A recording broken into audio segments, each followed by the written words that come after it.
Hello everyone and welcome to today's video. Today we have some very big important news for the 2026 governor election in the state of Wisconsin, where Republican Representative Tom Tiffany, a name that has been speculated that he could be running for governor and would be probably the Republicans' best chance in this race, has officially announced that he is running for the open Wisconsin's governor's race. Now, this governor's race is open as the current Democratic governor of the state of Wisconsin, Tony Evers, has officially announced he will not be running for a third term, and it's setting up an open race on both the Democratic and Republican sides. And with Tom Tiffany entering this race, this is now the most notable Republican to enter this race and what should be one of the closest governor's races in all of the United States in 2026.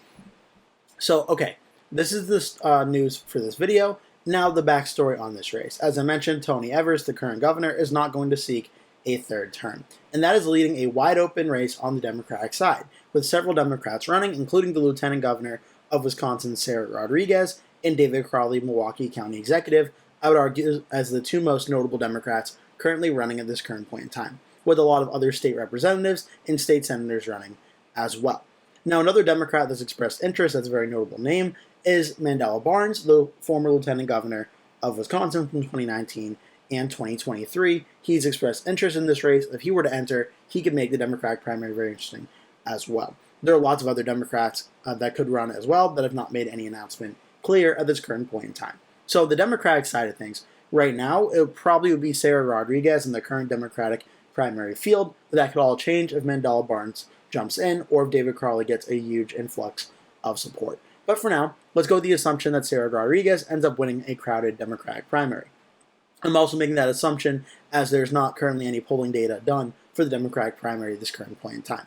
Now, on the Republican side, the Republicans had two candidates running in Bill Berrien and Josh Schoemann. Neither one of them is super well known in the state of Wisconsin to the likes of a U.S. congressman or a former governor or such in that regard. Now, Tom Tiffany, the U.S. representative from the 7th District, has been the name to watch for the Republicans for a while now as someone that could be entering this race. And I said at the start of the video, and I do believe it, from an electability and candidate quality standpoint, that I do believe Tom Tiffany does present the Republicans the best opportunity at winning this race. I saw some posts on X online as him being described as someone that would be a little bit more policy focused and less so about rhetoric and such online.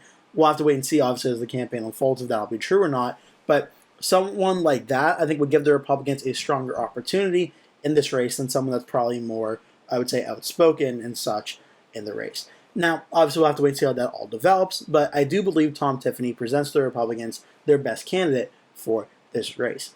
Now, don't take me saying that I believe Tiffany is the best Republican candidate as a guaranteed he is going to be the next governor of Wisconsin, because that is not what I'm saying. But what I am saying is, in this current Republican primary, I think Tom Tiffany becomes the Republican nominee without too much of a problem. Now, again, the only other Republican that's filed paperwork to run is Andy Mansk. There are also some other Republicans that could run as well, like Sean Duffy, Eric Hovde, Rebecca Kleefisch, Tim Michaels, or Tommy Thompson, but none of them have specifically made any indication that they're interested in running in this race, at least for right now anyway. Now, Tiffany already has the endorsement of fellow Representative Tony Weed, Anthony Christian Weed, I believe is how it's pronounced. And the early polling data from Fabrizio Lee & Associates, that's President Trump's one of his top pollsters, showed Tiffany leading 40% to Schoemann's 13% and Berrien's 10%. So it shows Tiffany starts out with a commanding lead over the Republican primary. Now, for the general election, no surprise here. As of September 11th for the Cook Political Report, August 28th for Inside Elections, Sabo's Crystal Ball, on September 4th in Race to the White House, September 11th, all showed this governor's race as a complete and total toss-up. And if you've been following U.S. elections the last 10 years or so, it makes a lot of sense. Wisconsin has been routinely one of, if not the closest state consistently in United States elections for a while at the presidential level. It voted for Donald Trump in 2024 by just 0.86%. In 2020, it voted for Joe Biden over Donald Trump by just 0.63%, so an even smaller number overall margin. And in 2016, it voted for Donald Trump by 0.76%. That's 3 presidential elections in a row over the last 9 years or so that has shown a under 1 point margin at the presidential level for the state of Wisconsin. So at that level, it's certainly a super competitive state. At the governor level, it's been a little bit of a larger lead on the numbers, though not by a whole lot. In 2022, Evers won re-election against the Republican Tim Michels, winning by 3.4%, a lean Democratic win. Still, 3.4%, not a super large margin like Michigan's 10.5%, but still a pretty big win for Evers, all things considering. Now, in 2018, Tony Evers defeated the Republican governor Scott Walker by 1.1%. So the last two governor's races, including one in a Democratic midterm against a Republican incumbent, and a Democratic governor going up against a Republican in a Republican midterm year, both of which were pretty competitive as well. And then at the Senate level, just to show you briefly, no surprise here, super competitive races. 2024, Tammy Baldwin defeats Republican Eric Hovde by 0.85%. 2022, Ron Johnson wins by just 1% in the Senate race. Wisconsin, across the board, has been one of the most competitive races or states at the presidential, Senate, and governor level. In 2026, I fully expect it to be so once again. Now, what's interesting about the state of Wisconsin is you're looking at the map. This is what Donald Trump did in 2024, where he won 49.6 to 48.7. And a large reason why Trump was able to do that, aside from getting a lot of votes up in the big or the smaller rural areas that President Trump won big, like Taylor 48.1 or Rusk by 30 points or so, Trump made a lot of important marginal gains in the area surrounding Dane County, which is where Madison is, and Milwaukee, which is obviously where Milwaukee is. A county like Columbia voted for Donald Trump by 4.6% in 2024. Sauk voted for Trump by 1.7%. Look at 2020.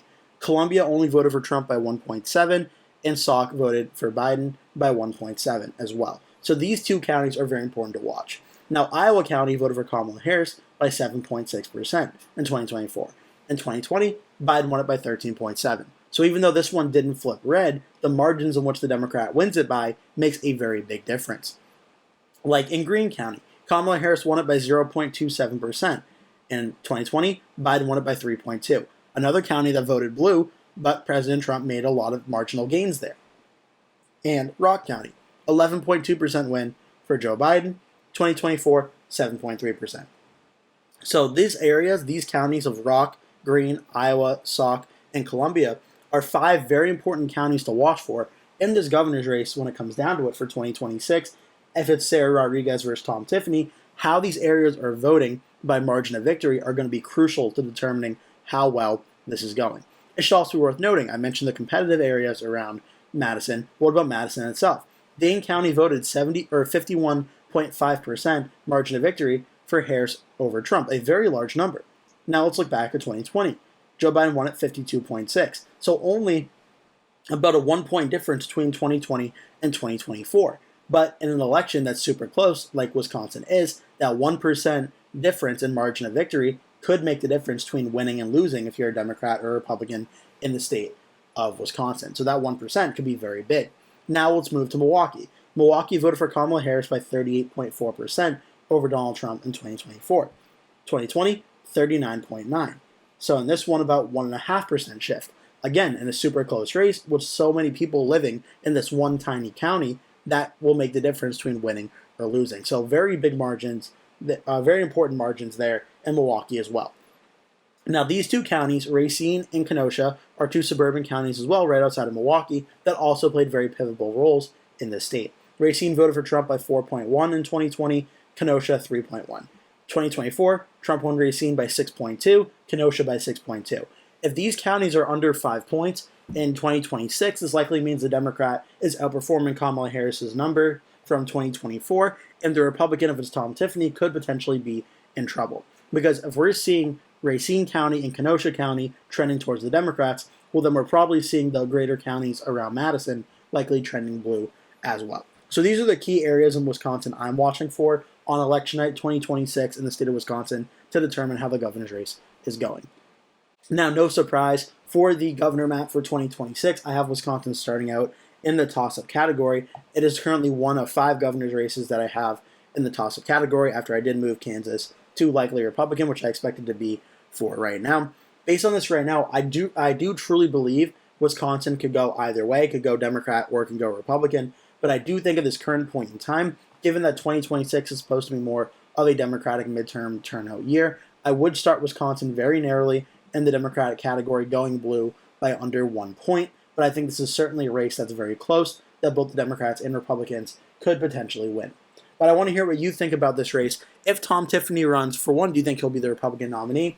And two, do you think he could win the general election against the Democrats in the state of Wisconsin? Make sure to leave your thoughts all down in the comments section below. I hope you enjoyed this video. Make sure to like and subscribe. If you did, as I mentioned, leave a comment below. And please hit subscribe because I post one new video at least every single day on all the latest election news and election predictions that I know you are not going to want to miss. Thank you so much for watching, and I hope to see you in a future video.